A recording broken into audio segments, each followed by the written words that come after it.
Okay, my goal is for this to be the most helpful USC Q&A video you have seen on YouTube. 1, 2, 3, let's go!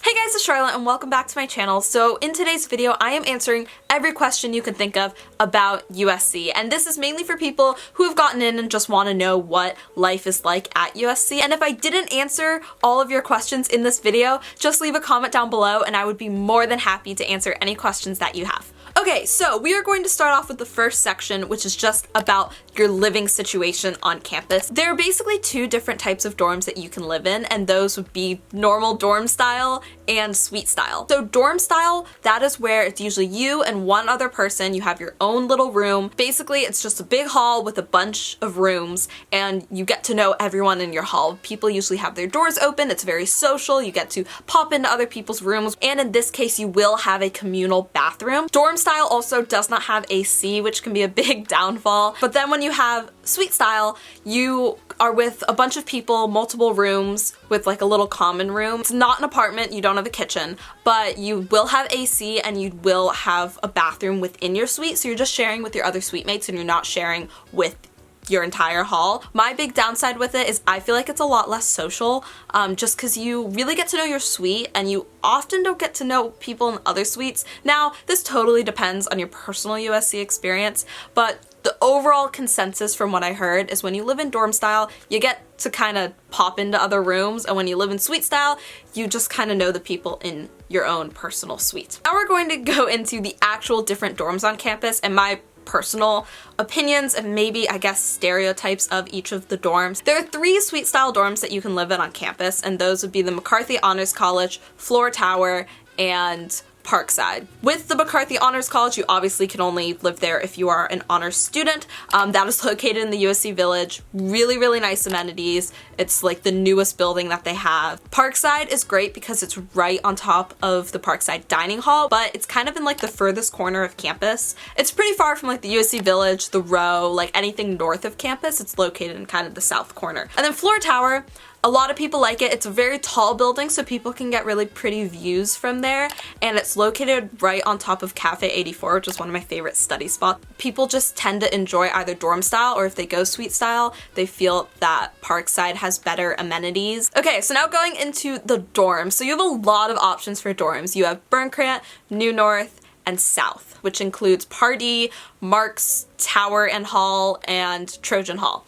I personally lived in Burncrant, so I am very biased because I loved Burncrant. I lived on the 8th floor. I could see the Hollywood sign from my dorm. The sunsets were gorgeous. Now that's assuming you live on the pretty side of the building, where it's a lot of people who are really social and fun, but they're also very studious. So then going into New North is kind of considered to be the social Greek life dorm, and a lot of people really love it if you're kind of involved in social life, going out, Greek life, things like that, and I really wouldn't recommend it otherwise. Both of those dorms are located right above EVK, which most people think is the worst of the 3 dining halls, but it's a dining hall and it's right underneath you, so you kind of take what you can get. So now going into South. South tends to be kind of like a second choice, I would say, for a lot of people. From my understanding of it, Pardee is people's favorite out of all of them. They have a really great lounge, and all 3 of those dorms are located super close to the business school, especially Trojan Hall's right across from Fertitta. But my understanding of it is people like Pardee, and then Marks, and then Trojan Hall. Okay, so now talking about food and dining plans. So there are 3 dining halls on campus, and those would be the Village Dining Hall, Parkside, and EVK. Each dining hall has their good days and their bad days. My friends and I would just check the menu every day and see if it was something that we would like. Now, every freshman with your dorm, you get unlimited swipes, so you can swipe in as many times as you want and get as much food as you want. And then you can also upgrade your plan and get dining dollars. Dining dollars work on any restaurant that is on campus, not in the village. So as a freshman, I definitely used them a lot, but as I got older, I honestly ate in the village a lot more and ate off campus a lot more, so dining dollars didn't really help me as much, and honestly, you don't really have a dining plan once you move off campus anyway. Okay, so now we're going to talk about education and any questions you may have about class size or majors and things like that. So I get asked a lot about if it's possible to double major or minor, and I think yes, it definitely is. So it definitely does depend on your major. I know someone who is triple majoring in things, but I do think it's really possible as long as you guys are really smart with your classes and are able to kind of work with your advisor and figure out a class plan that works for you. Now, USC offers this thing called exceptional funding, and if you're at a certain GPA, you can apply to take up to, I believe, 20 units, and USC will also give you a scholarship for those units. Also, if you took a lot of APs and things like that in high school, you can opt out of classes in college, which would be really helpful because then you can fit in more classes. Switching majors can either be really easy or a process, and it really depends on a lot of factors. Usually when you want to switch majors within school, like within the engineering school or business school or music school, that's pretty easy. You can just kind of switch over because you were admitted into that school. But let's say you're a business major and you want to switch into engineering, you are going to have to first declare pre-engineering and then go into a semester of completing requirements. Those requirements differ depending on the school, but typically you have to meet a certain GPA and you have to take certain classes and get certain grades in those classes. Okay, for class sizes, I would say this also very much depends on your major. I have been in classes with huge lectures of like 300 people, and those are typically your GEs, your general education requirements, or your, like, I don't know, chemistry, psychology. Your intro classes tend to be really big. Usually as you get older in college, as you become an upperclassman, you're taking more specific classes to your major, and those classes can be really, really small. So it just depends. Another thing I really recommend is take fun classes at USC. As I got older, I felt like it was a bit of a waste of time and I wanted to focus on my extracurriculars. But when I first got to USC, I took the coolest classes ever. I took a Harry Potter class where the whole class was broken down into your different houses, and if you answered a question well, she'd ask your house and go 5 points to Gryffindor, and at the end they like tallied up all the points, and whatever house had the most points got extra credit. It was wild. That was the coolest thing I've ever taken. I took a class on the history of Pixar. Like, they have some really cool things. You can do ballroom dancing, yoga, surfing, sailing. They have the coolest classes at USC, and if you're not taking a full course load, just do something for fun. Okay, I think one of the biggest questions with USC is social life. And USC definitely has a reputation of being kind of a work hard, play hard type of school, and that's definitely true. And a lot of people want to know what their social life is going to be like at a school like USC. And one of the biggest questions I used to get freshman year from people was, do you have to be in Greek life in order to have a social life? The answer is definitely no, like 100%.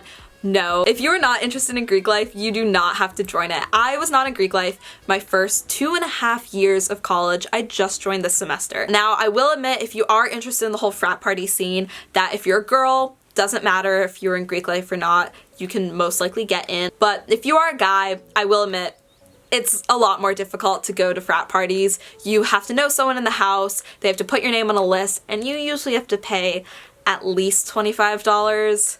Sometimes over $50 just to get in. Greek life puts in a lot of money into their parties. Like, there was one last year where they literally had B.O.B. play. Like, Airplanes, Magic, Nothing on You, Guy, yeah, B.O.B. came and played. So another house had Waka Flocka come. Like, it's insane. They get some of these crazy musical guests to come. They put a lot of money, a lot of themes, and everyone gets really dressed up. But at the same time, like, I don't want you guys to think that USC is some like giant party school, because it's really not. The people there are really, really engaged and smart and passionate and working so hard to succeed in life. I just don't think there's any better way to describe it than work hard, play hard. That's just what USC is in a nutshell. All right, next up, we're going to be talking about the location and safety. Now, USC is located in South Central, and I will admit there's not really anything to do around campus. At least nothing in walking distance. It's really close to downtown LA. I would say maybe a 10-minute drive, but it's located like right along metro stops. If you want to go to Santa Monica, for example, it's located on the Expo line, 45 minutes straight shot, super easy. So for safety, USC actually has done a really, really good job of making the campus around there safe. And my parents were really concerned when I was first going to USC because they obviously wanted to make sure I was going somewhere safe, especially because South Central historically was known to not be a super safe place. So one thing that they implemented was thrift.